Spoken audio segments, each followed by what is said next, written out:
Hi అండి. ఈరోజు లంచ్లోకి నేను వంకాయ మామిడికాయ ఫ్రై చేశానండి. నెక్స్ట్ అలాగే పెసరపప్పుతోటి పప్పులుసు కూడా చేశానండి.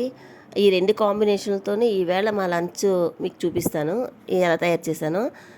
ముందు ఒక నిమ్మకాయ, పెద్ద నిమ్మకాయ సైజు చింతపండు, ఒక టమాటా పండు తీసి శుభ్రం కడిగేసి నీళ్లు పోసి కొంచెం ఇలాగా స్మాష్ చేసి నీళ్లు పోసి పక్కన నానబెట్టుకుందామండి. ఒక గిన్నె తీసుకొని గిన్నెలోని 2 స్పూన్లు ఆయిల్ వేసుకొని ఆయిల్ హీట్ అయిన తర్వాత ఆవాలు ఒక హాఫ్ స్పూను, జీలకర్ర ఒక హాఫ్ స్పూను, కొంచెం కరివేపాకు, వెల్లుల్లిపాయలు సగం వెల్లుల్లిపాయ చితగొట్టుకోవాలి. నెక్స్ట్ 2-3 ఎండుమిరపకాయలు వేసి పోపు వేగుతునేటప్పుడు ఒక పావు స్పూను ఇంగువ కూడా వేసి వేయించుకోవాలండి. వేయించుకున్న తర్వాత సాంబార్ ఉల్లిపాయలు అంటారు కదండి, చిన్న చిన్న ఉల్లిపాయలు ఉంటాయి కదా, ఆ ఉల్లిపాయలు వేసుకొని అవి కూడా ఈ తాలింపులో ఒక 2-3 నిమిషాలు వేగాలండి. మనకి ఒకవేళ సాంబార్ ఉల్లిపాయలు లేకపోయినా మనం పెద్ద ఉల్లిపాయన 4 ముక్కలుగా చేసుకొని వేసుకోవచ్చు. ఇప్పుడు చింతపండున టమాటా నానబెట్టాం కదా, అందులోని పులుసు పిసికి గిన్నెలోని ఈ నలకలు తొక్కలు ఇవన్నీ పడకుండా అలాగ స్టెయినర్లో వేసుకొని పులుసు వేసుకోవాలండి. ఉల్లిపాయలు పోపు వేగిపోయింది కదా, అందులోకి పులుసు వేసుకోవాలి. అలాగే పెసరపప్పు నేను ఆల్రెడీ రైస్ పెట్టుకున్నాను కదా కుక్కర్లోని, అప్పుడే పెసరపప్పు కూడా ఉడికించుకున్నానండి. పెసరపప్పుతో చేసుకునే ఈ పప్పులుసు నిజంగా చాలా బాగుంటుంది. సమ్మర్లోని ఎక్కువగా చేసుకుంటాం, ఎందుకంటే చలువ చేస్తుందని.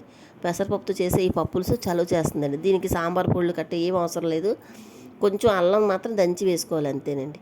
అలా వేసిన తర్వాత దానికి సరిపడగా వాటర్ వేసుకొని మన రుచికి సరిపడా ఉప్పు, పసుపు, కొంచెం కారం, ఎక్కువ అవసరం లేదు, కొంచెం కారం వేసి అవన్నీ కలుపుకోవాలండి. ఈ పెసరపప్పు, ఈ పులుసు, ఉల్లిపాయలు, తాలింపు అన్నీ కలిపేసుకొని కొంచెం ఒక 2 ఇంచుల అల్లం ముక్కను చెదగొట్టి వేసుకోవాలండి.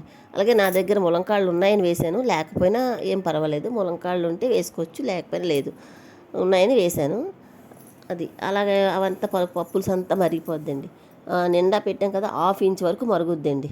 అప్పుడే ములంకాళ్ళలో ఉండే రసం అంతా పప్పులుసులోకి దిగి పప్పులుసు చాలా కమ్మగా ఉంటుందండి. ఆ లోపు మనకి అంత మరిగేటప్పటికి ఉడికిపోద్దండి. మనకి ఉల్లిపాయ ములంకాడ కూడా ఉడికిపోయి పప్పులుసు మంచి టేస్ట్, మంచి స్మెల్ తోటి ఉంటుందండి. అలా మరిగిపోయిన తర్వాత ఒక గుప్పెడు కొత్తిమీర తీసుకొని మనం పప్పులుసులో వేసుకుంటే మన పప్పులుసు రెడీ అండి.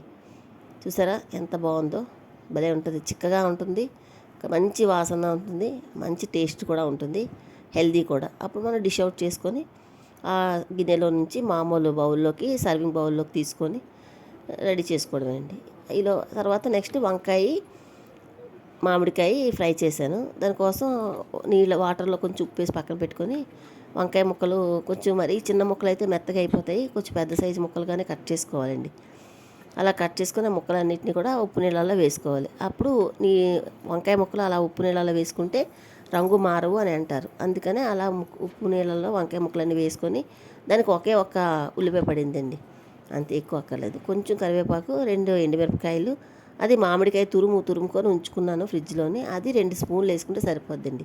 ఇప్పుడు ప్యాన్ పెట్టుకొని 2 స్పూన్లు ఆయిల్ వేసుకొని కరివేపాకు, ఎండుమిరపకాయలు వేసి వేగిన తర్వాత మనకు ఉల్లిపాయ ముక్కలు వేసి అవి కూడా వేసి వేగిన తర్వాత బాగా వేగుతాయండి. వేగిపోయిన తర్వాత మనకి దానికి రుచికి సరిపడా ఉప్పు, పసుపు, కారం వేసుకోవాలండి.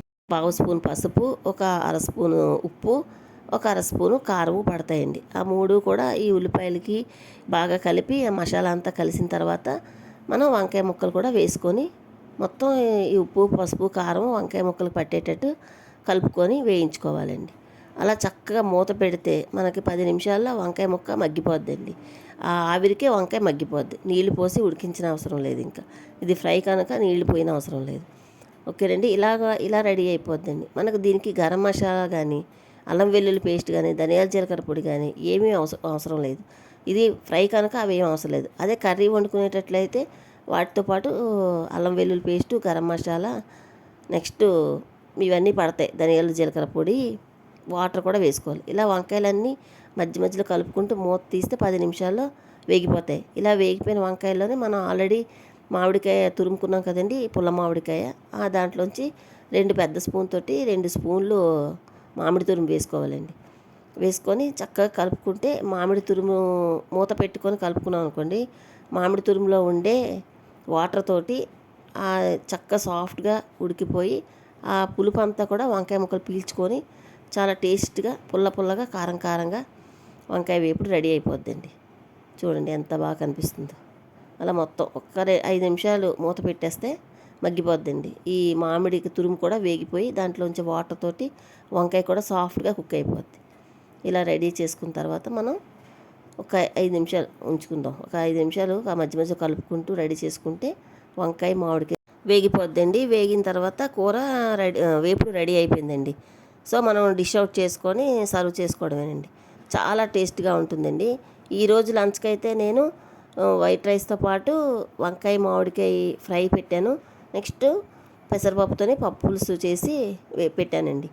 అంతేనండి. ఇదే ఈరోజు మా లంచ్ అయితే. మీకు ఎలా అనిపించిందండి నా రెసిపీస్? నచ్చితే లైక్ చేయండి. మరిన్ని మంచి వీడియో కోసం సబ్స్క్రైబ్ చేసుకోండి. Thank you for watching.